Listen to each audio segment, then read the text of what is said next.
Wonderful. Right, without further ado, Josh Watts for Supplementary Committee. Please come, give your speech.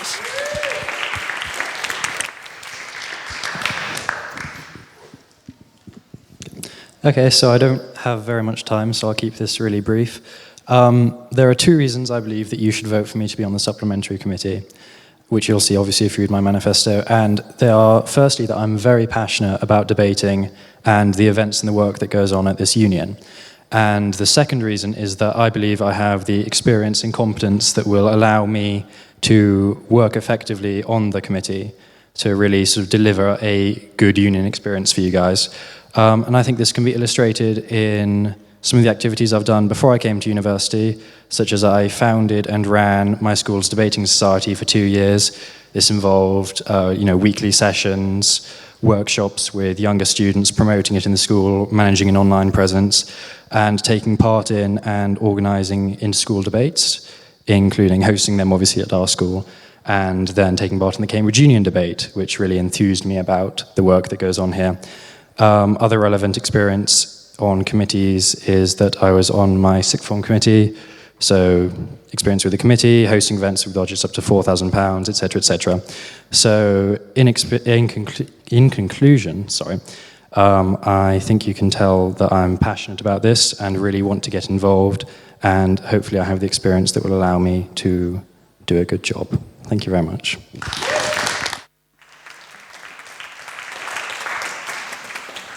Thank you, Josh. Now, do we have any questions for Josh? One question is all that is needed for Josh, running for Supplementary Committee. Anyone? There we go. Nick, do you want to give her a mic? Please say your name and Imogen Sean Murray Edwards.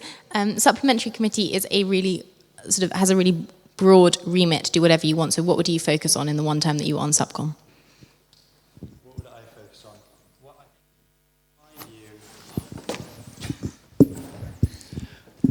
on? Well, I guess in my view, I'll just focus pretty much on supporting the standing committee as much as I could and fulfilling any roles that they sort of needed being filled, and just in general trying to keep an open mind and an open view to anything that needed doing, really. Thank you.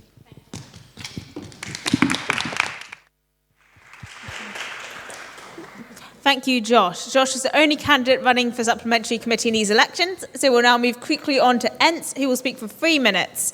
To begin, Shinik Chatterjee is our first candidate for Ents.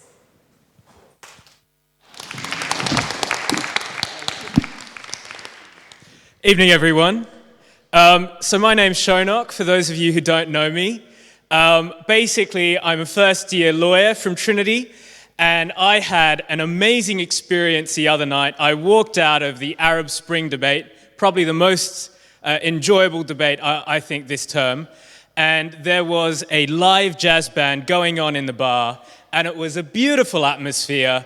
People were shouting, but you're wrong because this happened in Tunisia, you're wrong because this happened in Egypt.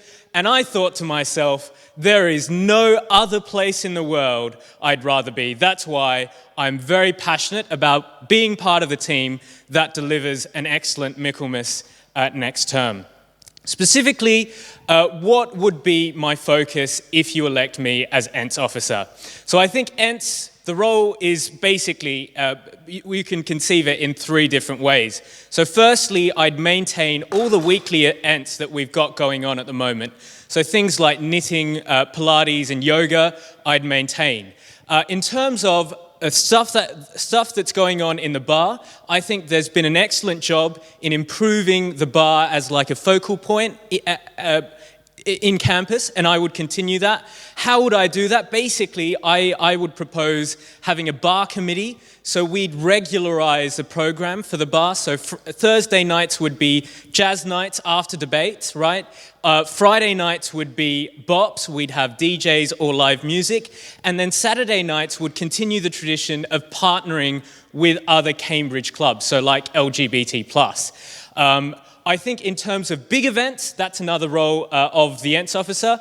I think the biggest event next term will be the Freshers' Ball, and I look forward to putting on, if elected, the biggest and best Freshers' Ball we have so far. How would I do that? I would negotiate for an ENTS budget. We currently don't have one. And what I'd do is I'd use that to purchase more things to do. I felt like that was something that was missing last year's Freshers' Ball: more food, more drink, etc. And finally, what I'd do is another big event after term for general members, a Halloween bop, cheesy decorations, plenty of booze. What can go wrong? That's my thinking. And also movie screenings and the snooker room. I think we should have a snooker league competition. You know, we've got a fantastic facility. There are plenty of people around who love playing snooker. I would promote that facility as well. That's about it. Thank you. Questions? You will now receive 2 questions from the floor. Question number 1. Who would like to ask a question? Yes, over there. Could we possibly grab a stool? Yeah, we go. Yeah, thanks. I was just wondering why you thought previous ENTS officers hadn't looked for a budget, or if they had looked for a budget, why they hadn't got it, and why you'd be different. So, my understanding is from speaking to Daniel that previously there hasn't been an ENTS budget in the immediate last term, but there has been one before that. So there is precedent of doing it. And I think essentially the figure that you'd be looking at is something like £800 to £1,000 a term, and like a floating reserve for the ENTS officer to use. What would I use that money for? I think it's really important that we renew the ENTS committee. So I think you need incentives for people to volunteer to run big events. So I'd institute like bar tabs for volunteers and things like that. Also, for the musicians that come, it's really important that you give them an incentive. So I definitely think of bar tabs for the musicians that come and perform as well. So that's what the money would be spent on.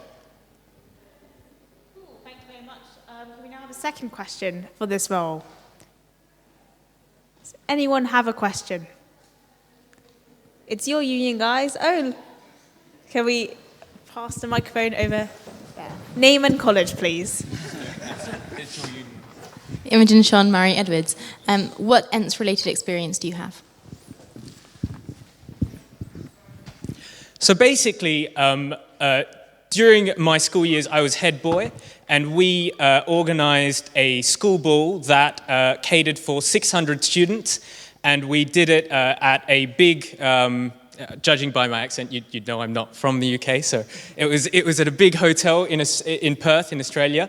And so I'm very familiar with the kinds of things that you need to organize with big events. I've worked as part of a team before. I've got experience on committees, and so I think it's all about delegating responsibility. I think that's something, that's a thing that I've got experience doing as Deputy Head of Campus Publicity this term. So we had a really big task that was to roll out term cards. How do you achieve something big like that? Essentially, you break it down. You give each person a college an alphabetical list to run with. If every person's task is small and achievable, they're much more likely to do it. So that's essentially my approach to it. Cool, thank you very much. That's Shunak Chatterjee running for ENTS officer. We'll now have Eloise Oakley also running for ENTS officer with her 3-minute speech. Eloise.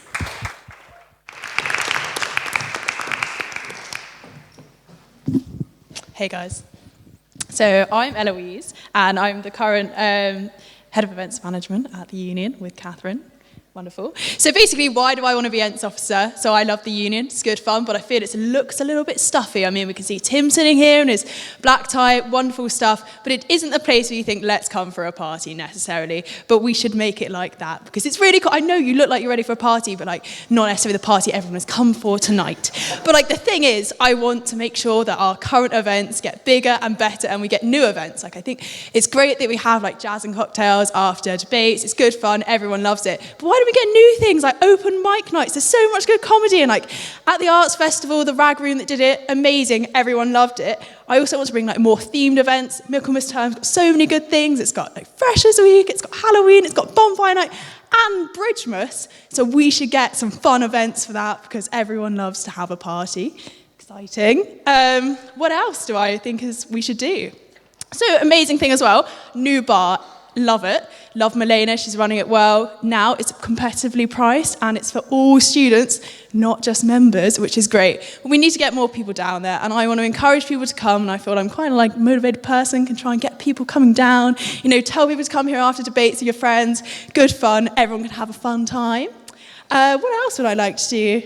Oh yeah, I think the really important thing is to sort out the freshers' ball. So basically, it's a great thing, but I'm sure if you came as a fresher, maybe you're a bit surprised you had to pay for drinks or something like that. And I'd try and work out a system about how to get around that, maybe put a price on the event. I know maybe that's probably not a popular thing, but a small price where you have a limited number of drinks involved, get some more food in it and stuff. But so why should you vote for me? I mean, I'm probably sounding a bit incoherent, but it's fine.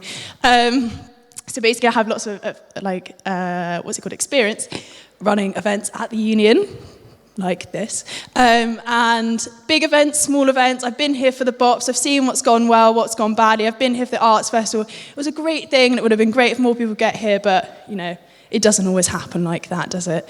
Which is a shame. So I'd really like to encourage people to get involved more at, the, sort of stewarding level of it. Thank you very much, Nick. And also, just get your friends down, because it's really good fun. And other things, yeah, so, I organise, the History Society, quite boring, really, for most people. But, can organise dinners, can organise large events, get people to come. I know how to publicise things quite well. And at school, I also ran, the prom, so I'm quite good at, organising logistics of parties. And I just like to have fun. So, you can be sure there'll be a fun term if I'm the ENTS person. So, yeah, woo. ENTS.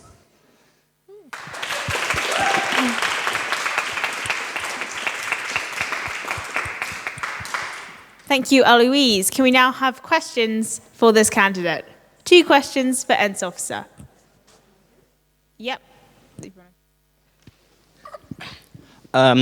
Oliver Mosley, St John's College. One of the problems this term and last term has been communication between the Cambridge Union Society and the company which run the bar and some of our events, Cussle. Could you outline how you would improve relations between the students and the adults who are involved at the union? Students, you mean as in standing committee and the Cussle? Yeah.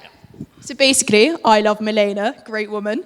So I think the thing is we need to keep in constant contact, check they know what's going on, check they know what's they're happy with it. I think maybe have a meeting with them once a week, have a good chat, but also make sure they know you're there by email, phone, anything that's necessary. Because obviously the union depends on the corporate side of it. So we need to deal with that, we need to maintain it, because otherwise we might run out of money and that would be really sad and we won't exist anymore. So I am quite concerned that we need to address that because I'm quite concerned about issues of losses. But it's fine because we're going to deal with it and it's going to be great fun. Excellent. We now have a second question for Eloise. One more question for this candidate. Yep, that should be fine. Chloe Abbott, Mary Edwards College. The theme of the Freshers' Ball for the last 2 years has been black and white. Would you change that or keep it the same? I think we're probably going to have to change it, Chloe, because my argument is that maybe the union seems a little bit stuffy and, black tie not really helping on that. But, that's fine because everyone loves it, the novelty. So I think probably more fun themes. So we could have something I don't know, sort of let's remember the summer. We could have a Summer of Love theme, like the Mary Edwards Garden Party last year. That was good fun, nice and bright, everyone likes it. Or just more fun things, really, like Under the Sea, that's quite a good theme. I quite enjoy that one, despite the fact I hate fish.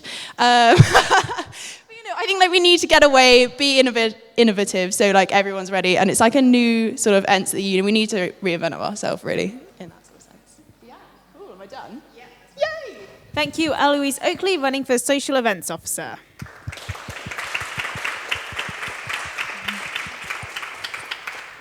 We now have our last candidate for social events, that's Sachin Parafalayam, who will now take to the stage. Well, good evening. It's really nice to see that we have such a vibrant audience ready to listen to all of us engage in our self-promotion for this election. But thank you all for coming and thank you for being here. Well, my job as ENTS officer is very, very simple. If you want to get drunk at the union with your friends on a Friday night at the bar, I need to ensure that the booze is flowing, the music is banging, and the bar is buzzing. And I submit that I am exactly the person to make sure that that'll happen. If you look at my manifesto, I have very specific proposals as to what is wrong with our ENTS this term rather, and how they need to progress. Now, in general, I think we've achieved a lot, but there's much more to do. Firstly, I propose setting up an ENTS committee. Now, this is not just going to be a random ENTS committee that is going to organize every ENT of the union. It is going to be a tailor-made committee, a specific committee for the Freshers' Ball, for the weekly ENTS, for the Thursday night post-debate drinks, and for the BOPs. About 2 years ago, Joanna Morbid was telling me, she was president last term, that there was a 30-member ENTS committee in the union. This term, I'm the only member of the ENTS committee. So it's really a problem which we need to fix. And that is the first thing that I'm going to do, get people involved. It's so much fun. And in order to do that, in my manifesto, I've mentioned bar tabs for people who volunteer for the ENTS committee. Stewarding is a really important thing in the union. Being a guest liaison officer is a really important thing. But so is running the union ENTS. It really, really is. So many people come for them. It's so much fun. And it's a really big part of what the union is. Secondly, promoting 1815. The bar is great. Milena, she was at King's before. I'm at King's, by the way, if I didn't mention that already. Amazing woman, love her so much. But the fact is, in addition to the bar that we have now, the revamped bar, we need to really revamp the post-debate drinks. So I propose having themed cocktails and drink deals in order to make sure that most people come to our events at that time. And thirdly, and most importantly, the Freshers' Ball, which is the main event of Michaelmas. I think the problem with the Freshers' Ball this year is that we obviously did not have a specific budget. But I think in order to address that, and what other societies like the Law Society and so on and so forth do, is that they go and solicit specific sponsorship for the Freshers' Ball and their other balls. And I think that is the main way to go in making sure that the Freshers' Ball is amazing. I have an entire summer to do that, and that is what I plan to do. In terms of experience, I was on the ENTS committee for this term, so I helped plan most of the events with Daniel, the BOPs, Rainbow BOPs, so on and so forth. I'm also on the socials committee of the Law Society, so if any of you have lawyer friends, you should ask them. Our socials are pretty good. Everyone comes. Even we had one on Sunday a few weeks back, and it was a Sunday, but everyone went to Cindy's after, so that would probably indicate how good it was. And Nick is just intimating that I need to stop, so I will stop. So thank you all for listening. If you have any questions, you can email me or contact me on Facebook. And yeah, thanks a lot. I hope there are some questions. Thank you, Sachin, for running for Social Events Officer. We'll now take questions from the eager floor. Remember, 10 candidates left. This will only get harder. Any questions? Yes, we have a question over here. Can we pass a microphone to the gentleman? Richard Parkins, Trinity College, as if you didn't know. If Nick had not stopped you, what would you have said? Pardon? Sorry? If Nick had not stopped you, what would you have wanted to say? Thank you. Thank you. That's a really good question. I just want to say something, and thank you for bringing that question up. What I really wanted to say is that in addition to why I think I would be a good ENTS officer because of the reasons of experience I have, I'm really, really, really keen. I'm really, really enthusiastic about the union. I was the first fresher to speak in a main debate at the union for this year. I've been involved in the union continuously, joined the ENTS committee this time, and if there's anything I want to say, it's just that to be a good ENTS officer, you need to be active, energetic, and basically on it 24/7. And that's what I do. That's my personality. And I think as a result, I'll be a good ENTS officer. Yes, that's what I want to say. Thank you for that question, by the way. Can we now have a second question for Sachin? Over there, please. Oh, that's okay. He's got it covered. Helen Spokes, Murray Edwards College. You said you were the only person on the ENTS committee this term. How do you propose that you're going to get a 30 capacity ENTS committee in Michaelmas term? Thank you. The problem with, I think, getting people onto the Ends Committee this term is that the emails weren't sent out at the start of the year properly. The emails came out late in this term, and we really didn't engage in a process of sending out emails over the holidays and starting the emailing process very early. So I think that's a key thing. Secondly, it's also really important to remember that getting people onto committees involves a lot of informal lobbying. So I propose getting all the members of the exec and the standing committee to get their friends from different colleges to get involved in the committee and use the bar tab as a main incentive, and also for the fact that it's really fun anyway, and you get to attend the events, and planning parties isn't really that boring. So that is how I propose getting people onto the Ends Committee. And yeah, I should add that the 30-member committee was run by a Kingsman. Not that that makes any difference, but I am from Kings. So yeah, thank you. Cool. Thank you, Sachin Parapalam, for Social Ends. We'll now move on to the position of Treasurer, or are we letting people in?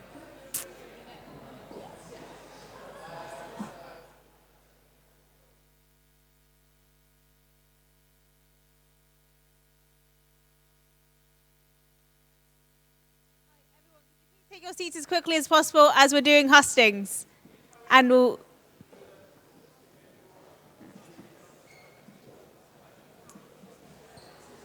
Please take your seats as quickly as possible so we can move on swiftly to hustings and enter the main debate as soon as possible.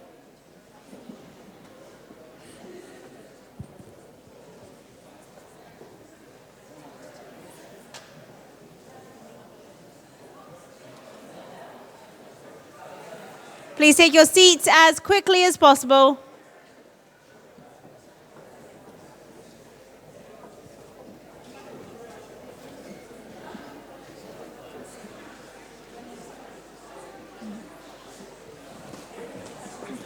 Ladies and gentlemen, welcome everyone to the Cambridge Union Society on this fine evening. We are in the middle of hustings. We've done Supplementary Committee and Social Events Committee, and we'll now move on swiftly to the Treasurer's hustings. So without further ado, each candidate for the position of Treasurer will be given 3 minutes to speak and then 2 questions from the audience. So Chloe Abbott, running for the role of Treasurer, will be speaking first.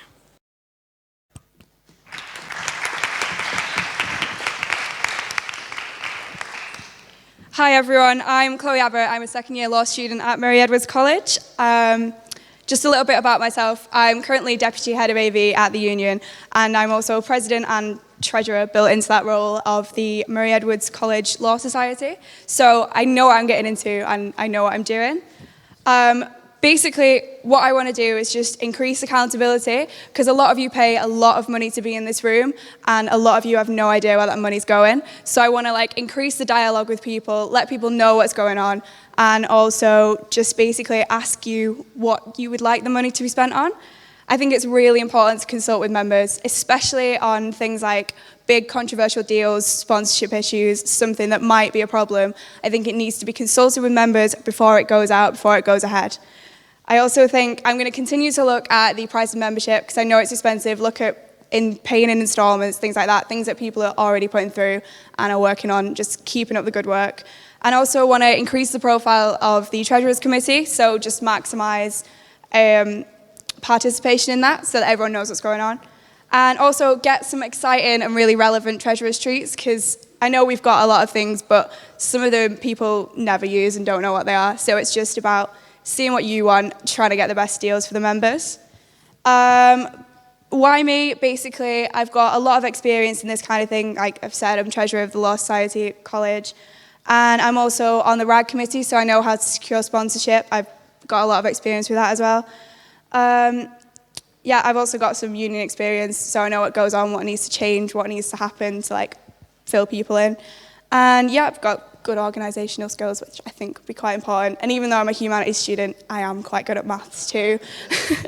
So yeah, keep it brief because no one cares.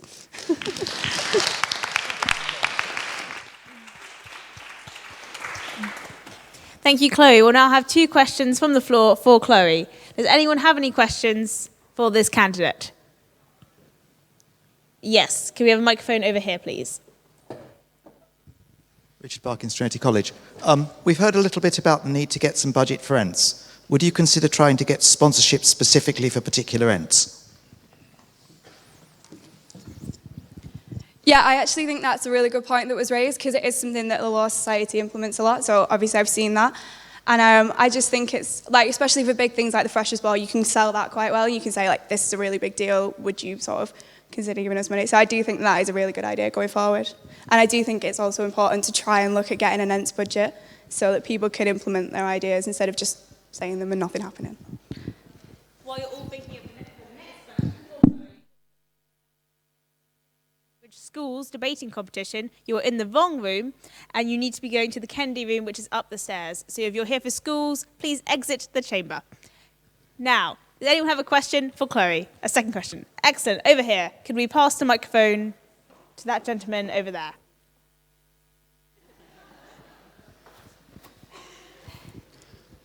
Thanks. Alistair Phillips from Trinity College. Do you have any thoughts on long-term funding for the union? Because at the moment it seems to me that it's spent sort of year to year.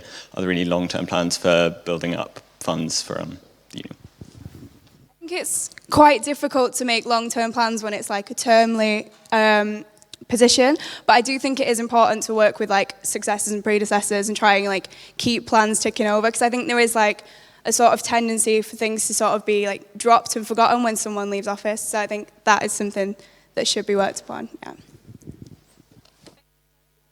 Chloe Abbott is running for Union Treasurer. The next candidate for Union Treasurer is Oliver Breacher.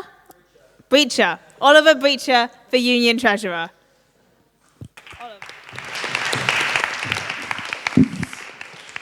Good evening. My name is Oliver Breacher, and I'm a first-year land economist at Selwyn. Having worked as head of online publicity this term, I want to further my involvement in the union by applying for the role of treasurer. Over the last year, I've been involved in several committees, including my college JCR and the Jewish Society Bull Committee, and I feel that these experiences have really developed my teamwork and leadership skills. As such, I believe that I will be a cohesive and creative member of the union committee. I recently took part in a Deloitte charity scheme where my team and I raised over £2,000, most of which came from firms. I think this really demonstrates my ability to liaise with businesses and find new corporate sponsorship projects. I mainly see the role of treasurer as having three distinct components. 1, managing the union finances responsibly. 2, generating revenue. And 3, developing a wide range of treasurer's treats which members can benefit from. I'd now like to outline my ideas for each of these three sections if elected treasurer. Firstly, with regards to finances, I would set up bi-termly treasurer's reports in order to increase accountability to members. Similarly, I would establish a treasurer's forum, encouraging members to actively get involved by highlighting ideas for potential expenditure and, even more importantly, scrutinising spending decisions. Having had discussions with the Bursar, one emerging problem is that committees typically only focus on their term with short-term goals in mind. I would work closely with the union accountant in order to ensure that Michaelmas spending does not exceed its budget and jeopardise the financial situation of future committees. Secondly, I believe that I can increase revenue by meeting with firms over long vacation in order to generate sponsorship deals for the term card, debate and the Freshers' Ball. Moreover, I would ensure that this sponsorship doesn't result in firms taking up space in the chamber, especially on debate nights, as has happened in the past. Moreover, another lucrative source of income could be that of renting out union rooms to other societies when they aren't in use. I would increase the publicity of this scheme so that Cambridge societies are more aware of these rental opportunities. And finally, I would work to set up a treasurer's treat promotions with shops and servitors that members actually use. This would include things like discounted entry to more club nights and discounts at local restaurants for pre-speaker and pre-debate dinners. I feel that as treasurer, I could implement my ideas to help maintain financial efficiency within the union, generate revenue, but above all else, give members value for money. Thanks very much.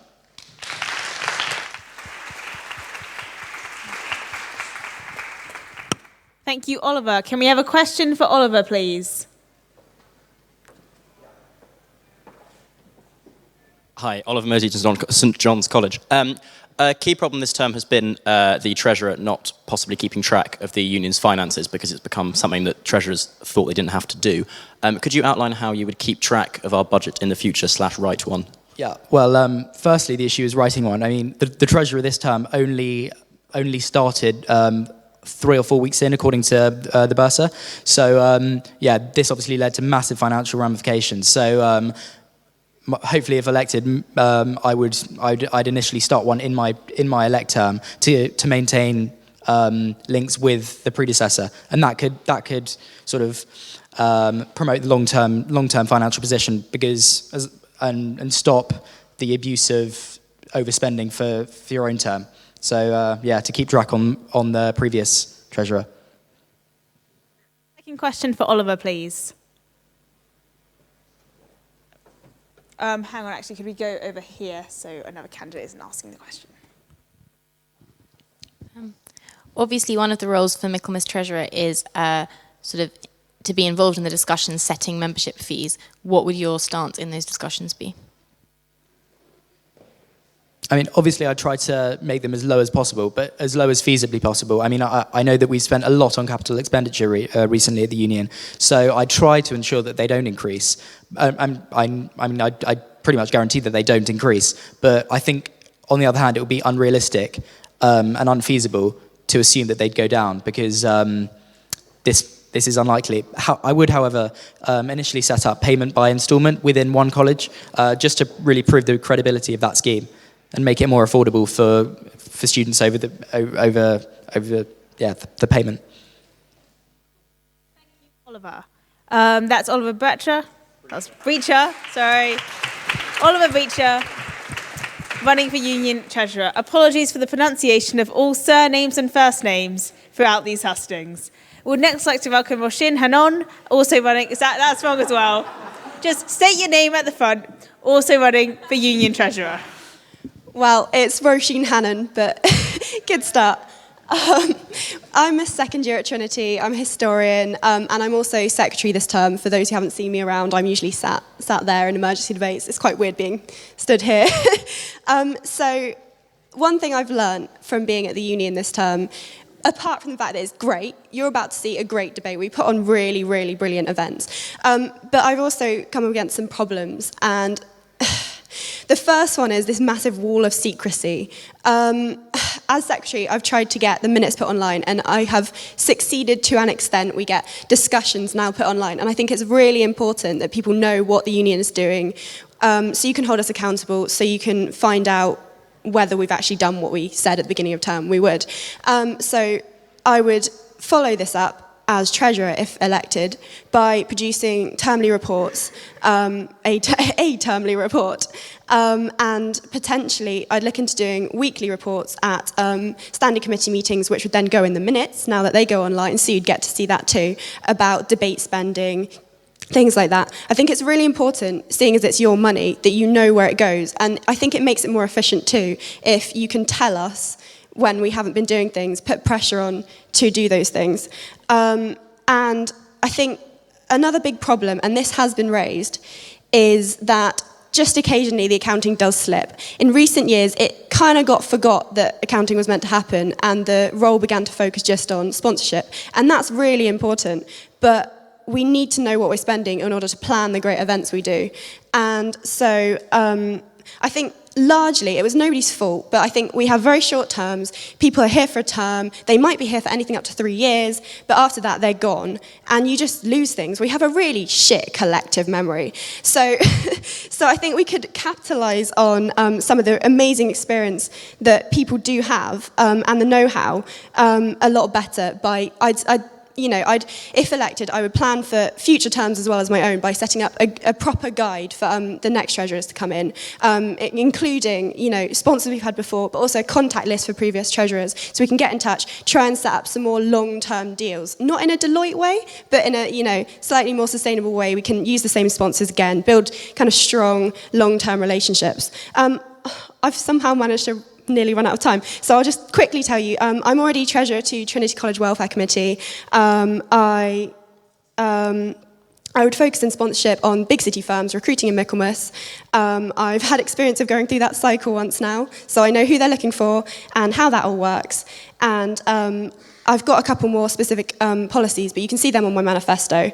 Apart from that, I'll just say that I'm committed to making the union more accountable and efficient in the long term, not just for, the one term of being treasurer. Cool. Thank you, Rasheen.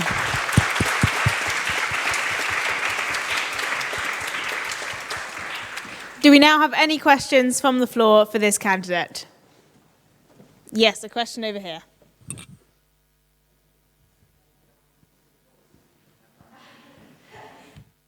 Another excellent question.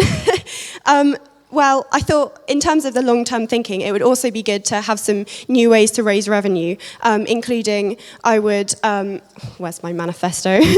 I would think about charging non-members for tickets. I think we're actually doing this tonight, but this hasn't been done before, but this is a really good idea, because we've had some events this term, for example, the Hajun Chang. We ended up filling the chamber full of non-members, and so I think, you know, if we'd actually made some money out of that, and we'd limit it so people couldn't use it as a, you know, a different kind of a variant of membership. It wouldn't be a cheaper version of membership. You'd only be allowed to come to one thing a year or so. But it would open it up a bit and it would raise us revenue because often you get very small events. None of the members come, but we could make money out of them so that you get better value for the members who've paid a fee. The other one. The other one is just making more room hires for other societies because quite often they don't know how to. They find it needlessly difficult and prohibitively expensive, and it'd be really good if we could build links with them and make more money in the meantime by making that a lot easier, putting it online, just making it very fast and cheap. A second question for this candidate? Yes, over there. Thanks. My name's Isa Bhattacharjee. I'm from St John's College. You spoke about charging non-members for admission to some of these events. Given that the group of people who actively contribute to the union is actually quite a small sect of those who have membership, and we're trying to increase that by getting like more events open to other people. But given that, to start off with, would you think that adding a charge to see some of these events would just push away the people that we actually want to attract? And do you not think that like getting a smaller group, a less inclusive group, would actually be damaging to the union as a whole?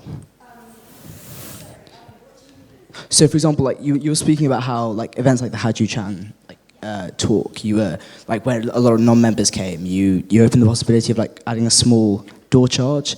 Given that a lot of these people aren't contributing, like they aren't paying their membership because they were unsure whether they want to come to certain events, do you not think that adding a charge just pushes them further away from getting involved in the union? Absolutely. I mean, what I didn't mention is that non-members are not allowed to come to union events like this, and the Hajin Chang was a bit of a mistake. So basically, that would just, I mean, they shouldn't have been there. We let them in, it was a mistake. So if instead of just letting them in without paying, we'd actually let them in, but for a small charge, we'd have made money out of it. And I mean, it didn't do any members any harm having them there because it wasn't going to be full, but it would mean we could have made money out of it as well. Cool. Thank you, Oshin. That's Oshin Hanen running for, is that right? No. There we go. Running for treasurer.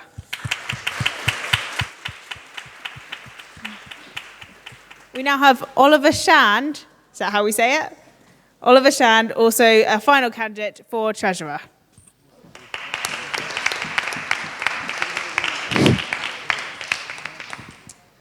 So good evening, everybody. I'll first start by introducing myself and then tell you about all the goals I have as a union treasurer.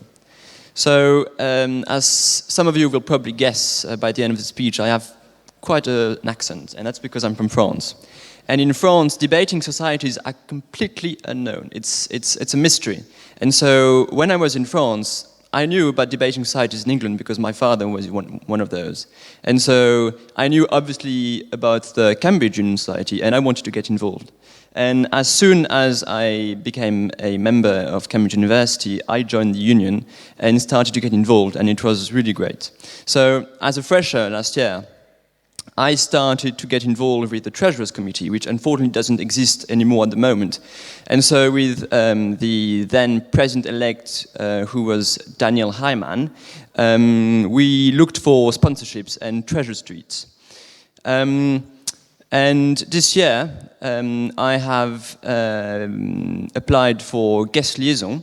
And so for the whole lead term, I was helping Leo Kirby, who was Speaker's officer, and we were making sure that speakers had a very enjoyable experience at the union. So that's my experience at the union, a bit my background. And which I think makes me special because I have an international background, which is quite unusual compared to other candidates. So, what would be my goals as a treasurer? 3 points: continuity, accessibility, and sustainability. So first, continuity. If some of you have read the manifesto of Amy Gregg, who is the future treasurer for Easter term, she's hoping to have to promote transparency, and so I will hope to keep up this transparency. Hopefully, I won't have to start it. Otherwise, what is specific about treasurer for Michaelmas 2014? Well, when you start in Michaelmas, you have to find excellent sponsorship. And that's the key as a Michaelmas treasurer. So I will work on that at the end of my summer to help the union get sponsorship, get revenues, which could help for the Freshers' Ball, which is a very popular event. Another point which is linked to my international experience, I think the Cambridge Union should try to have more links with international societies.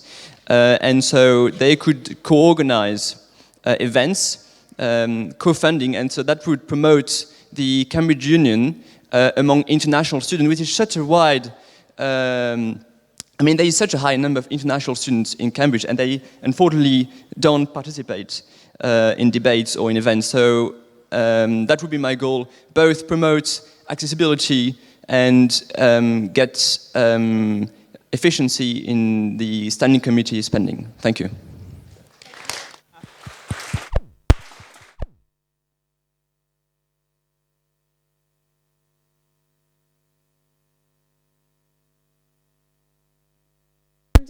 Yes, the gentleman over here.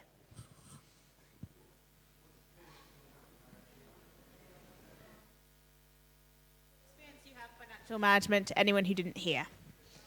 Well, I'm a second-year economist, and I've been involved with the Cambridge University Finance Investment Society, which has involved investing £27,000 on the stock market. So I have helped to invest in particular in commodities companies. So I have, I think, an understanding of how you have to find a strategy in your spending.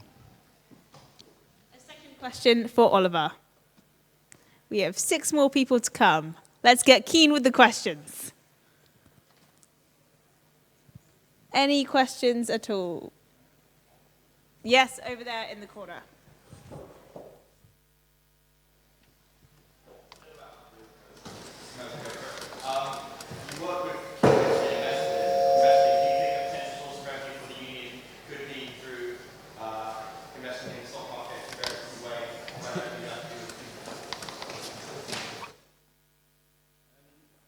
So, I must admit, I don't know if the union is doing that at the moment. You see, the Cambridge Union treasurer is not involved in managing this kind of money. He's more involved in the everyday running of the union, so the spending by the standing committee. The treasurer obviously can work closely with the Bursa Development Office and the vice president, who is elected for 1 year or so, who can generally work on the long term. So it wouldn't be obviously my decision to make. But I'm sure the people who have the relevant positions make the right decision and potentially invest in the stock market if they can. Thank you, Oliver. That's Oliver Shan for the position of Union Treasurer. We'll now be moving on to the role of Speaker's Officer. We have 3 candidates for this role. And we'll just wait for people to take their seats.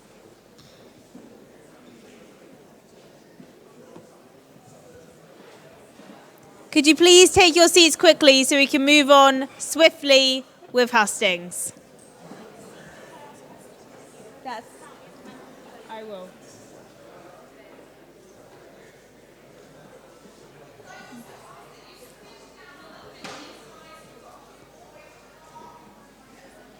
Please take your seats quickly so we can move on swiftly with Hustings.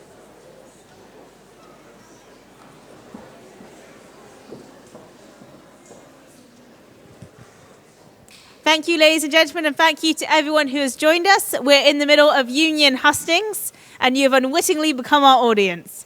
Wonderful. We're now on to the role of Speaker's Officer. Speaker's Officer has 3 candidates running for it, and they will speak for 3 minutes, giving their reasons for candidacy. Now let's invite Christoph Epaminondas, and apologies for that pronunciation, to give his speech. Christoph.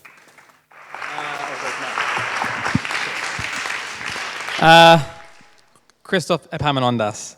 So I want to talk about 3 things. Firstly, my enthusiasm for the union. Secondly, the experience I think I have, which is relevant. And thirdly, the ideas I think I could bring to the role and what I'd like to do with it. So firstly, enthusiasm. I've really loved coming to debates, coming to speaker events, seeing Hajun Chang. I thought it was absolutely excellent being able to ask a question and having read some of what he's written.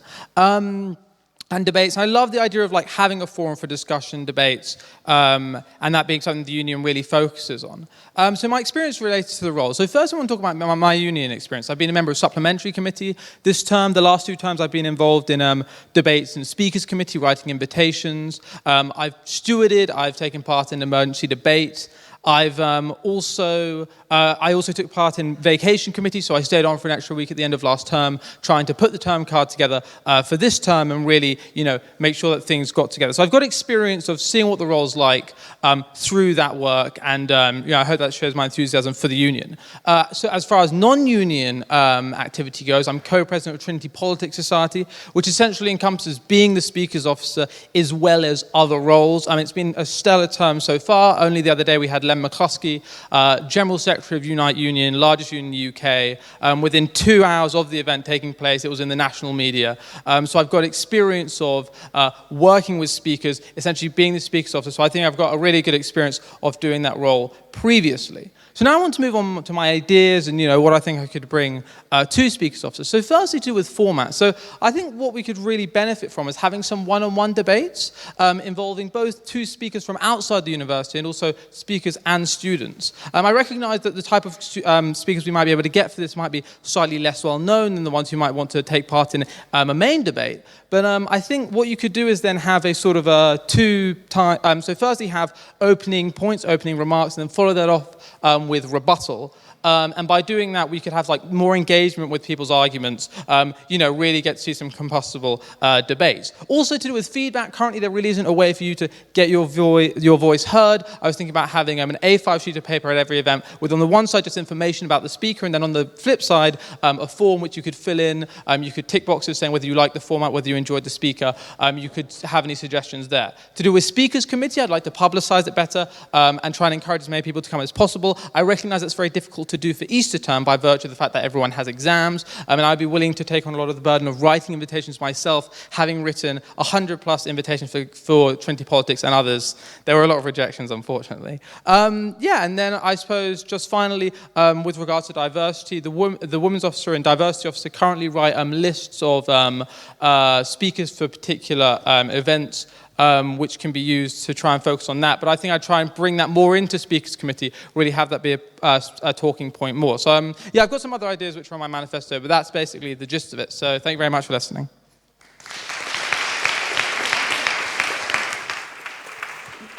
Thank you, Christoph. Christoph will now receive 2 questions from the audience. The first question from our eager audience. Yes, gentlemen.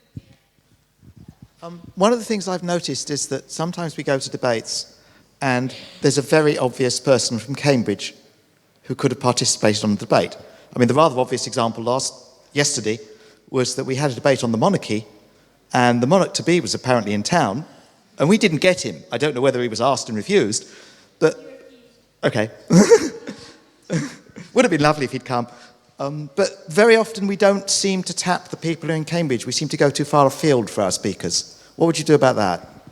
Okay, so just a quick thing. Obviously, being Speakers Officer, you focus on the individual speaker events. I'm just to say that. To do with having academics from Cambridge, to be honest, I actually think the union does quite a decent job of that already. Like Hajun Chang here this term was really popular and is a Cambridge academic. I think you have to be really careful in getting the balance right between having academics from the university when the majority of sort of events we go to are lectures where we're being lectured by academics. And I think you have to bring academics into the fold. Obviously, there are people who can have some great ideas and really contribute. But I suppose what you want to do is make sure they're not talking about things which are perhaps too academic, which perhaps we get too much of, not too much of, but we deal with a lot at lectures. And I definitely think there's a place for academics within the term card, but I do think you have to be careful about bringing that in too much, just by virtue of the fact that, the majority of our time is probably taken up by academic work. And to some extent, we come to the union to experience other sorts of events. So they definitely have a place, but I think there's a question as to how far and how many you will have within one term card. Question for Christoph. Yes, the gentleman over there in the jumper. Looking back, Matt Worth, Wolfson. So looking back on the 2 terms worth of speakers programs we've had while you've been here, I wondered what the single biggest thing you would look to change is. I think other than the gender point, which is something we definitely should work on, what else would you really look to change about what we do with speakers? So I suppose I would just come back to the idea of having one-on-one debates. So I talked to some of the people involved currently, and they said that would definitely be within the remit of speakers. I think it'd be really exciting to kind of have that new format and see how that works, especially between students and speakers from outside the university. I feel like that would be a way to really engage people. And also, just to stress this point again, like the idea of having like a follow-up where people explicitly are meant to engage with what's been said previously. I think a problem with debates currently is that because people just stand up and give their speeches, right? Like they might have like a period which they might allot for rebuttal, but very often you really don't get the engagement you might want to see. So if we had those sort of specific events, I think that's something I'd really like to introduce. I think it'd be a way of, really diversifying and making things more interesting. So on that point, I suppose I'd focus the most. Thank you, Christoph. Christoph is running for Speakers Officer.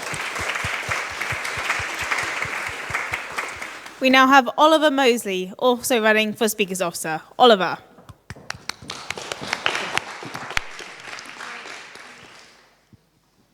One sec. There we are. Hi, I'm Oliver. I'm currently the head of audiovisual at the Cambridge Union, which is about as exciting as it sounds. I have seen a couple of hustings now, and the thing that candidates always do is that they say, what we're going to do in the future. I'm going to open the union up to be more diverse. I want more women. I want more minorities. I want more this, I want more that. I'm going to be really organised. The problem with this is that I personally believe that the best thing you can do is look at the results of people, what they've done already for the union, which is what I'm going to do now. As head of audiovisual, it's one of the least valued roles in the union. I didn't ask for it. Imogen gave it to me. But when I got here, I thought, well, hey hum, I wanted to be at HOEM. I didn't get that. I'll be head of AV. The union has been trying to upgrade its audiovisual systems for about 5 years. No one's ever done it. By week 5, I had finished the phase 1 of the upgrade I wrote for the union, which cost £4,000. The microphone I'm currently talking through was part of that upgrade.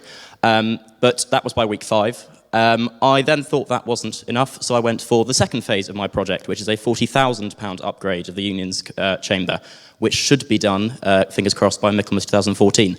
I say this completely to show off, because that's the point of what I'm doing now. But I say that because I want to show that I'm an incredibly organised person. And I'm not saying that because, hey, look, I'm organised. I'm saying that because I'm organised and it achieves results. People have been saying the head of AV has not done anything for the last couple of years, and they haven't got on board with the programme, and they haven't seen things through. I think if you talk to any union officer, if you talk to the bursar, if you talk to the accountant, I have been pretty active and quite annoying in getting things passed in this building. So looking forward, why am I suited as Speakers Officer? Well, I took a gap year, hence why I'm slightly more confident and have wavy hair. But I worked as a researcher at the United Nations for 2 months, and I worked as a parliamentary assistant and diary secretary for 7 months. The reason I mention this is because speakers requires liaising with speakers. And I know as a diary secretary exactly how you get speakers to come to the union. You do not send them an email. You send them an email, you call them, you say, can so-and-so come to this event? If so, we'll send you a formal invitation. You send a formal invitation, you ring them again, then you send them another email, then you ring them again. That's how you get speakers. When I worked as an MP's assistant, that's exactly how we got people to come to events that we manage, and it works. That's why you need to be really organised for this job, because you have to get invites out very quickly. In my first week, I will have Speakers Committee already sorted. It takes till about third week till committees start sort of popping up at the union. I want it done by the time I get here. I had my 2-phase upgrade plan done by the time I finish Christmas holidays, and I will make sure it's done. Speakers Committee will be done by the time I get here next term. The result of this will be that we can invite speakers very quickly. I'm going to be organising phone banking, which will be exactly as it sounds and exactly as annoying, much like myself. It will mean that we call up speakers and we get them to come to the union. I have 10 seconds left, so I might as well say, the reason I'm running Speakers Officer mainly is I really don't want to be head of AV anymore. So if you don't vote for me, I have to stay, and then I'm probably going to have to kill myself. So if you wouldn't mind staying if you wouldn't mind voting for me as Speakers Officer, that would be most helpful. It's also my birthday, the day before the election, so this is great. Thank you.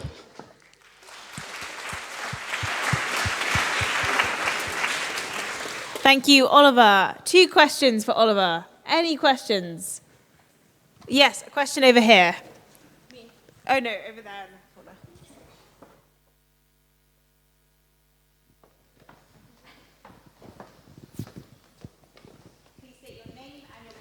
Francesca Lane, St John's College.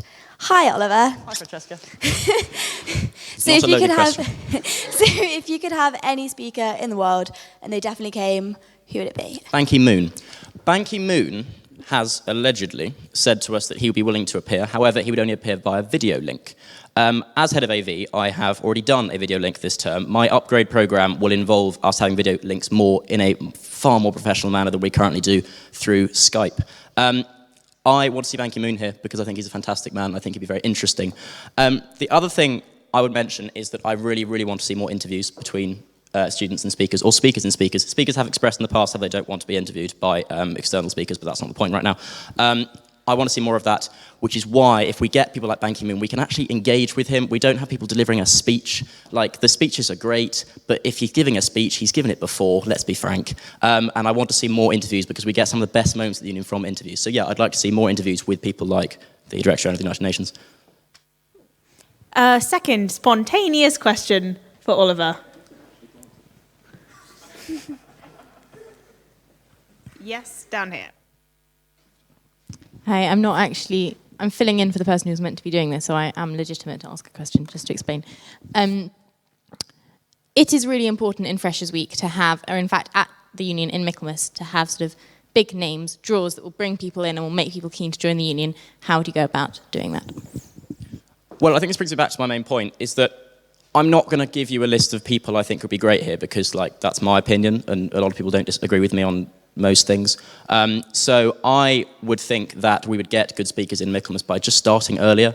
Like, we get better speakers because we send out more invitations. There are not people who want to speak here, sort of waiting for the call, except Lemba OPIC, waiting for the call from the union, who are just ready to come and speak here. It's not like that.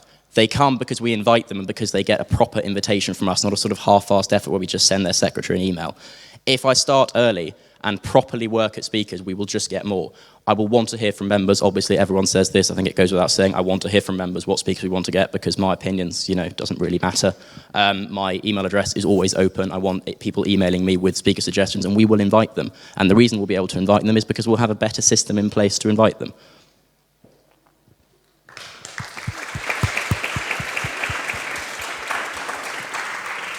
That was Oliver Mosley running for Speakers Officer. We now have our final candidate for Speakers Officer, Catherine Regler.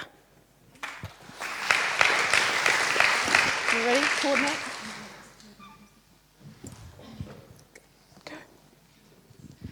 Got butterflies. I like speaking in front of people. It gives me, in my stomach. And that's one of my points. We should give you butterflies and excitement. You should get great moments at your union. Last term, some of you might have been here for Jesse Jackson, and lots of people were in this chamber. And some people were in an overflow room. There weren't many of them, and they didn't get to see him in person. But right at the end, I said, look, come down and walk down the stairs, because you'll get to see him as he walks past. And then he shook all of their hands. Now it kind of sucks if you were in the chamber and you didn't get to shake his hand, doesn't it? But what I'm saying is we need to give you those amazing moments. So you go back to your college dorm or your floor or your JCR and you say, you weren't there. I was when Russell Brand went into the bar and I got a picture with him. Look at my Facebook profile picture. Or it's some tiny small person who only you really know, like Clark Carlisle. I didn't really know who he was. Something to do with Radio 5 Live. But some people came up to me and said that we really want a photo with him. Can we have a photo with him? And I said, yeah, let's do it. Come on then. And they got their picture and they were so delighted. Now, if you want to be that delighted, then we should get the people you want. So you can have the pictures, you can have the handshakes, you can get your butterflies, because they're fun. For me, anyway. So there's a couple of elements to that. So we need to get you involved. Now, Oliver said, like, we say that every time, get you more involved, speakers committee, blah, blah, blah, blah, blah. Let's ask you on Facebook, do you want Kim Kardashian? Let's have a poll. I quite like her. I mean, in a kind of car crash TV sort of way. But I think it would be fun. I'm not saying we invite her to a serious debate on the monarchy or, this house has no confidence in the government, but maybe she's got some stuff to say. And maybe you think that too. And if you do, let's have a poll. More women, yeah. We need to invite more females. We do. I don't think we do enough. Unfortunately, lots of women are not at the top of politics and economics, and that's a shame. But we've got to really try. And I think we've also got to make the society a bit more female-friendly when we're asking them. And also new members, like we were saying, Michaelmas term, it's got to be really punchy because, okay, none of you are going to be first years next year. But it should be exciting for them because that's how we get cash in.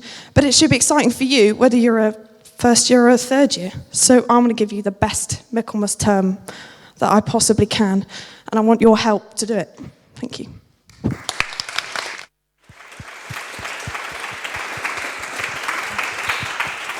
Thank you, Catherine. Do we have any questions for Catherine? Yes, gentleman down here. Well, if you want some more women, I have a couple of suggestions for you. Germaine Greer, who's a very good speaker and she's already in Cambridge, and Judy Denth, Dame Judy Dench, who's absolutely fantastic. I'll take those on board because you are a member, you're a life member, and we should listen to all our members. But I think we should also start looking at some younger women too. They're great, but in the over 60 category, and we should start tapping all the categories. And the up-and-comers too. Like, if they're going to win a BAFTA next year, then we'll have them before they did it, and you'll be the people who were in the room when they sort of started talking about their big plan or they released the details accidentally of them being in this big movie. So we should start, picking up new talent too. I think that's important. Thank you. Do we have a second question for Catherine?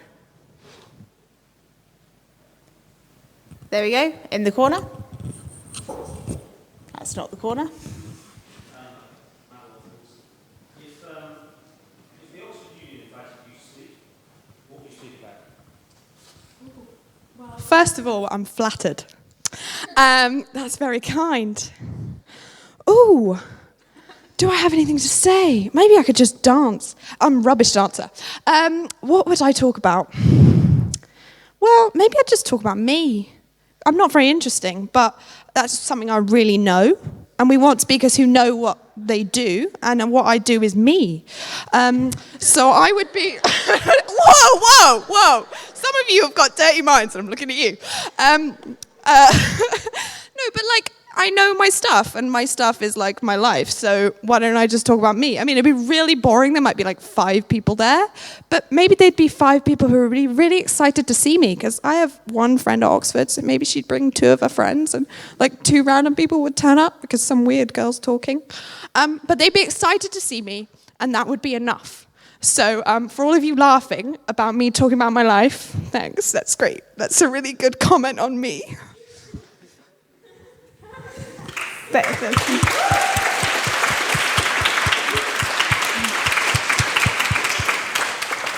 That's Catherine Regular, our last candidate for Union Speakers Officer. We're now moving on to Executive Officer, the final officership before President, and we now have Freddie Dyke to give his speech. And they've done a runner. They've left the building. We need to let the others in. That's cool, don't worry.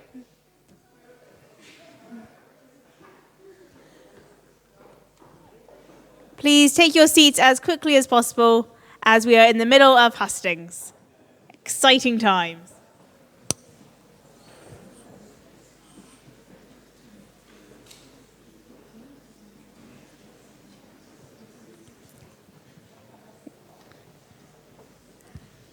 Okay, welcome those who've just joined us. We're in the middle of Union Hustings for Union Officers of Michaelmas 2014. We now have Freddie Dyke running for Executive Officer, giving his 3-minute speech. Freddie. Yeah. Evening all. I'm Freddie Dyke. I'm a second year vet med at Sydney Sussex. The core purpose of the Executive Officer is to coordinate things, to ensure that the many people involved in this society are able to work together effectively so that everything runs as smoothly as possible. And that means working with the other elected officers, appointees, and most importantly, you, the members. To do this, the Executive Officer must be committed, well organised, and have an intimate understanding of what the jobs of the others around them entail. Commitment is a particularly important aspect of this. I'm not running for exec because I'm seeking the limelight or because those are really nice side chairs behind me. I'm running because I really care about this place. The principle this union was founded on was, and still is, inspiring. And if we're to deliver a forum for free speech, a place to broaden people's worldview, a place to discuss difficult ideas, very nearly 200 years on from that founding, the union needs someone who's genuinely committed to its day-to-day running. Someone to handle logistics who won't walk away from a job, who isn't a quitter, because at times, things don't turn out quite as expected, but then they need someone who can adapt and carry things through so that great events can still be delivered. I believe that I have the skill set and experience necessary for this job, in particular having built up managerial and logistics expertise during my time as head of events management last Michaelmas. And believe me, it certainly gets you used to handling unexpected situations. And also having been part of the membership recruitment drive that same term. I've also tried to immerse myself in the various on-the-night teams and subcommittees here, and that's probably how quite a few of you recognise me, if you do. Moving back to the members, I'd love to see more of you giving feedback on what we could do better. It's one of the responsibilities of the exec to handle feedback from college reps, and in the past, college representative meeting turnouts have been a bit low, despite the fact that we're actually the largest student society here. And so going forward, I want to look into why this is the case, and therefore how this can be dealt with so that you can be better involved in the running of what is, after all, your society. I suspect that we need to work on reaching out to members for feedback, potentially through social media, rather than hoping they'll be able to come along to a meeting at a certain time. I'd certainly like to trial some from a feedback thread or group on Facebook, or maybe even a Q&A session using Hangouts. There are, of course, many other ways, and we should be guided by your input on exactly how best to handle feedback. With the promotion of free speech being the core purpose of society, it would also be great to see more members speaking in the Thursday main debates as well. Perhaps we could look at how to give student speakers more time to prepare for debates and pick some as we might invite the guest speakers, rather than just calling on them at relatively short notice, as a reservist is more the case now. I hope, therefore, that you will choose to support me next week and vote for the experience and the commitment that I think is needed to ensure that the union has an excellent Michaelmas term, one with a particular focus on you, the members. Thanks.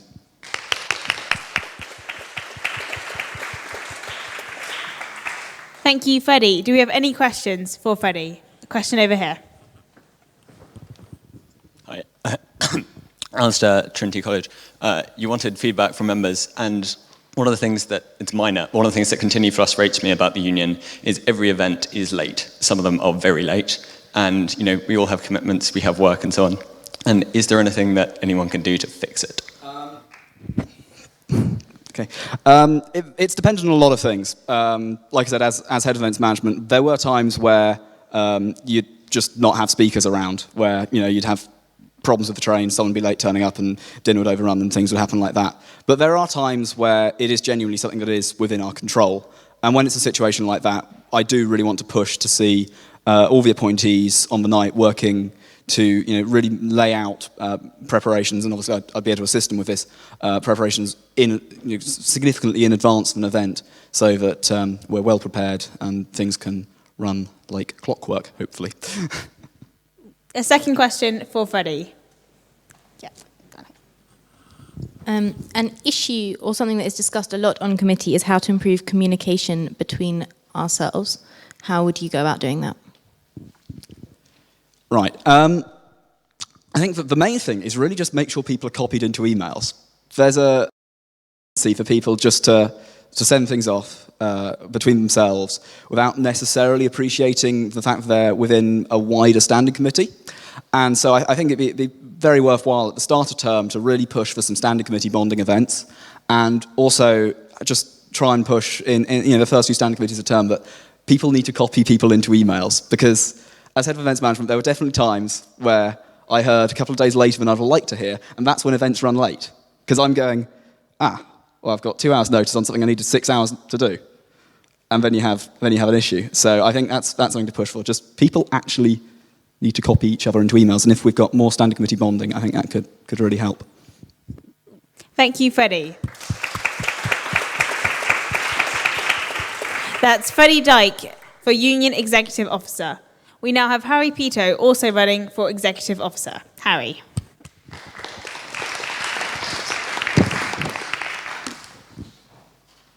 Hello everyone, as Rachel says, I'm Harry Pito. I'm glad she got my name right, but she is my college wife, so I would have been pretty angry if she got that wrong. Just background, I'm a second year at Clare and I'm studying PPS. The reason why I want to get involved in the union is it's been by far my favourite thing to do ever since I arrived a year and a half ago. I've been to every event I can possibly be. I ask every speaker a question when I can. I make points in the debates. I make points of information. It's just been the most fun thing, and I really, really want to be the executive officer because I'd love to be really more involved than I already am.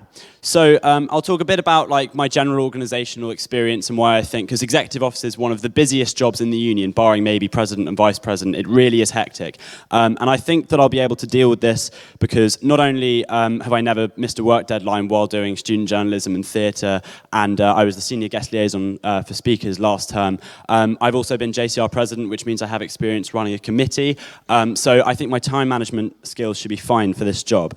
But what I really want to talk to you about is my policy ideas for this role. So you may not know, but the executive officer's principal job is to be the chair of the President's Committee. I know it shouldn't be called the President's Committee, but whatever. The executive officer chairs it, and people called college reps, i.e. any member, can turn up and get free pizza, yay.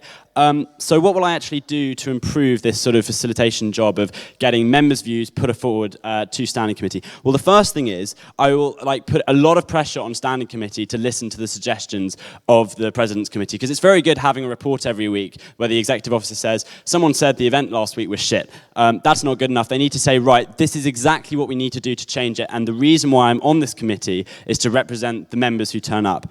The second thing I do is just try and publicise the committee more. I've spoken to lots of members who just don't know that it exists. That's not really a knock at how things have been. It's always difficult getting members aware because lots of them are apathetic and just want to come to one event a year. But I think a really important thing is make it clear that this committee is a no-commitment committee, because lots of you guys don't want to be on committees and you get sick of everybody saying oh, we want to get you involved, and you just don't care. Well, this committee I was put off when I was a fresher from ever going because it's called college reps, and I was like, but what if I go 1 week and not the next 5 weeks because I've got essays and I'm not representing my college? I would just call it the members committee or something like that. The point is, it's a drop-in session. You can come once in your lifetime, or you could come every single week as though it's your religion. It doesn't matter. But the point is that people don't know that. They think that they have to sign up, and it's not like that. The most important thing, though, is I would make a Facebook page for union feedback. So a lot of people, they feel kind of uncomfortable posting on Cambridge Union's Facebook page. They sometimes do when there's a big problem, but people sometimes post there saying, the AV was messing up, can this be resolved? I would have a page just called Union Feedback, and then it would be completely casual. You could just write something once in your lifetime saying, actually, I was a bit annoyed at what happened last week, and I will promise to come back to it every single time. I'm out of time, but feel free to ask me any questions. Thanks very much.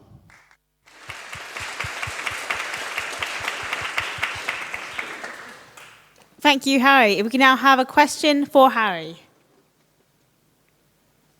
Yes, gentleman down here. What would you have said if you hadn't been out of time?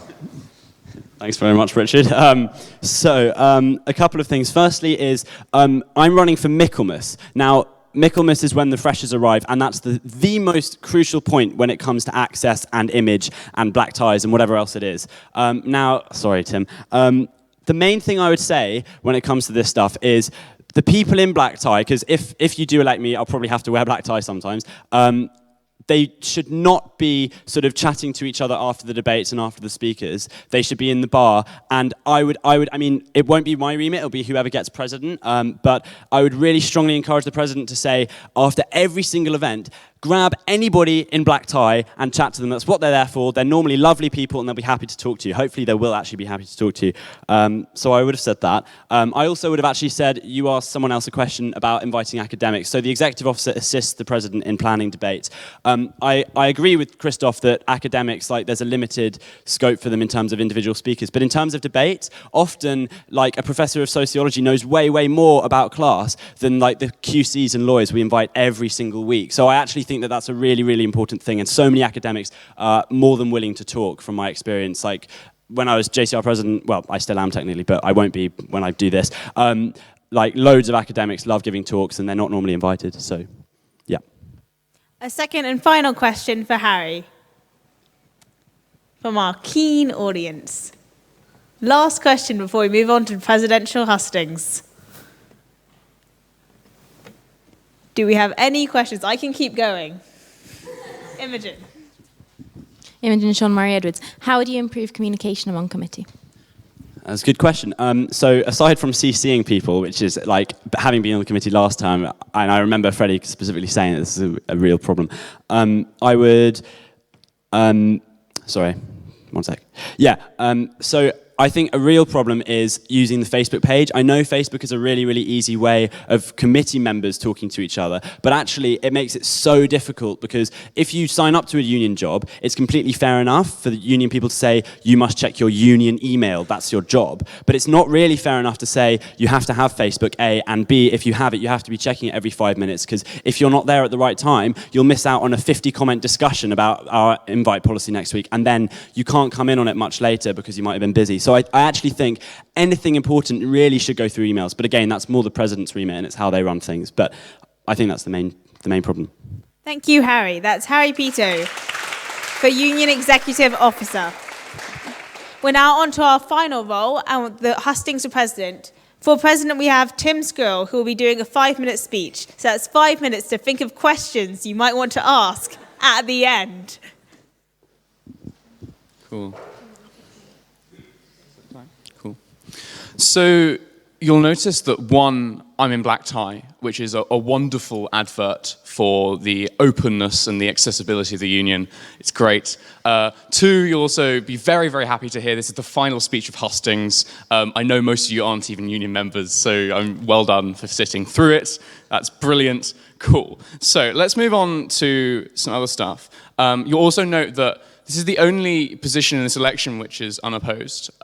So whilst it's really not great overall to have unopposed positions, like, it's really, really good to see so much interest in so many positions in the union. It shows how engaged the student body is with this institution as opposed to that other one that we have elections at the moment. Cool.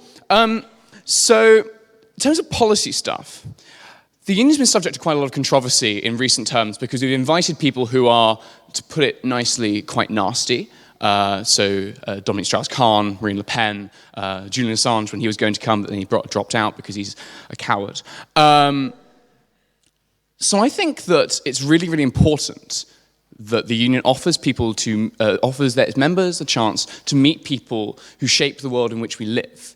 Some of these people are not particularly nice. One of the good things about the union is it offers its members the unique opportunity to engage with these people, to challenge them, and to question them in a fairly rigorous manner. I think that it's really important that we invite people who are considered controversial, because that's the nature of debating, is that it is controversial. It's not just, here is the party line, you must stick to it. And so, however, I think that we do have a social responsibility as a union. If there's one thing that's come out of the No Platform movement, it shows that giving someone the ability to speak in front of an influential or a malleable audience is something which is a really powerful tool politically. And so we have to be conscientious about how we invite people. To that end, I think that we should be inviting controversial people. I don't think we should say, oh, I'm not going to invite Nigel Farage because he's nasty and I don't like his policies. He's the leader of an extremely popular UK party. You should probably invite him to come and speak at the union. Like, as I say, shapes the world in which we live. It reflects the current attitudes of a huge number of people who live in Britain. It's probably someone you want to listen to. And so, however, I think that we should be inviting people who we are confident that we can challenge. So one of the problems with Marine Le Pen was that it was all translated, and that the translator twisted stuff, and basically she rambled on for minutes and minutes about unrelated shit, rather than actually talking about the things which she'd been questioned about. And so, for that reason, there's a few mechanistic things which I propose to do with time limiting, how questions happen, how answers happen, that sort of stuff. It's all fairly minute stuff, but it can massively change the way in which people are able to challenge those who come to the union and change the nature of speeches here. Cool. So in terms of experience, this time I've been the executive officer, which means that I've had a hand in organising nearly every single debate from this term and last term, including the one that you're here for tonight. I organised this one pretty much on my own, which was fun, to say the least. You can see why it was postponed. But it means that I'm extremely experienced in working with everyone else in the committee. I'm extremely experienced in organising things. I know what works. I know what doesn't work. I know how the invitation policy works. And I know how to write invites which make people want to come to this union. One of the major things that we get wrong is just sending out mass invitations to people rather than tailoring things which will actually catch the attention of important, influential people and get them to want to come to the union. So I know how to do all those things. Other brief things. I think that the stuff we're doing currently with expanding our ability to do AV really well is incredibly important for the future of the union. People like TED, people like Intelligence Squared, even The Other Place, they're all ahead of us in terms of the things that they do with AV. They're all able to film their things. Oxford has a deal with Al Jazeera. We need to make sure that we can kick debating into the 21st century and do more things like video linking speakers, more things like taking high quality films which you can then put on YouTube afterwards for all our members and indeed everyone to see, because that attracts more speakers, better speakers, more sponsorship, and that allows us to extend our reach and really, really be the best debating society that is possible to have. Finally, I think Michaelmas is an incredibly important term because of the recruitment drive. It's necessary to convince about 2,000 people to part with just under £200 of their cash. That's really, really difficult. I spent about 6 weeks of my summer here. It's not as sad as it sounds. It's pretty fucking close. And I know exactly how much work goes into making a successful recruitment drive, exactly how much work goes into making Michaelmas successful. And because of that, vote for me on Thursday.